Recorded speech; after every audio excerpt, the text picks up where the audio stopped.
ভারতের আধ্যাত্মিক ইতিহাসে এমন কিছু ব্যক্তিত্ব আছেন যারা শুধু ধর্মগুরু নন, তারা মানবতার রূপান্তরের প্রতীক।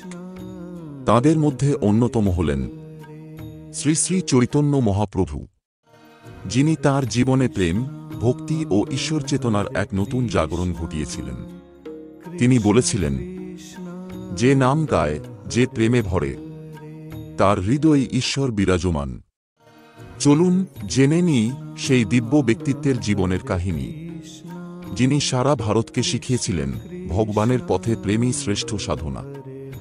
1486 খ্রিস্টাব্দে বাংলাদেশের নবদ্বীপে জন্মগ্রহণ করেন এক অদ্ভুত দীপ্তিমান শিশু, নাম বিশ্বম্ভর মিশ্র, যাকে সবাই ভালোবেসে ডাকতেন নিমাই।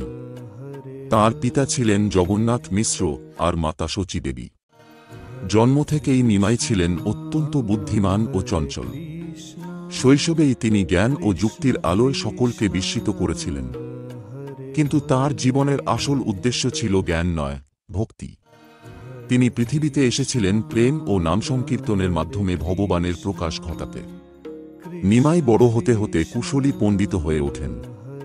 তিনি নবদ্বীপে পাঠদান শুরু করেন এবং খুব অল্প বয়সেই খ্যাতি অর্জন করেন।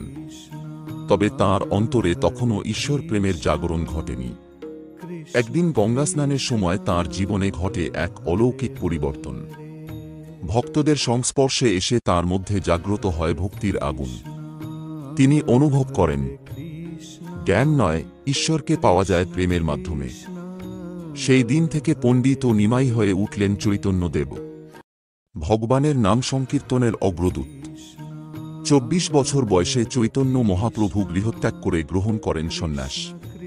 তাঁর নাম হয় শ্রীচৈতন্য মহাপ্রভু। তিনি নবদ্বীপ ত্যাগ করে প্রথমে গিয়েছিলেন পুরীধাম, যেখানে তিনি জীবনের বেশিরভাগ সময় কাটান জগন্নাথদেবের সেবায় ও ভক্তির প্রচারে।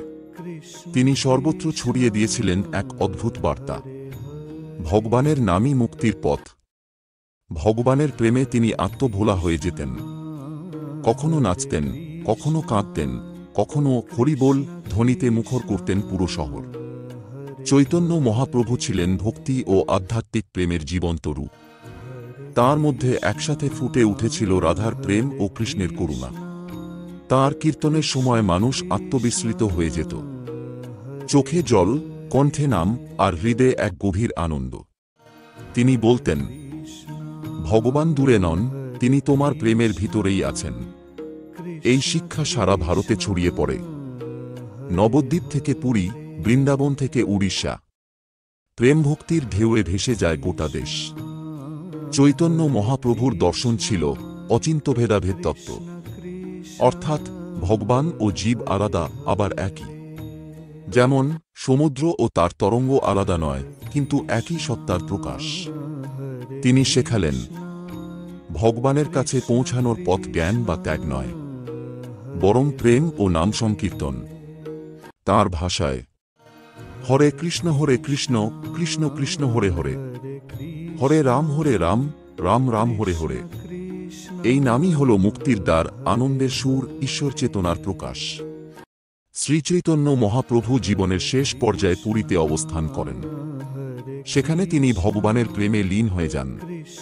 একসময় দেহধারণের সীমা অতিক্রম করে অন্তর্ধান করেন। তাঁর উত্তরাধিকার বহন করেন তাঁর শিষ্যগণ, বিশেষত নিত্যানন্দ প্রভু, রূপ গোস্বামী, সনাতন গোস্বামী, যারা গৌড়ীয় বৈষ্ণব ধর্ম প্রতিষ্ঠা করেন। আজও তাঁর নাম, তাঁর কীর্তন, তাঁর প্রেম ভক্তদের হৃদয়ে অমর হয়ে আছে।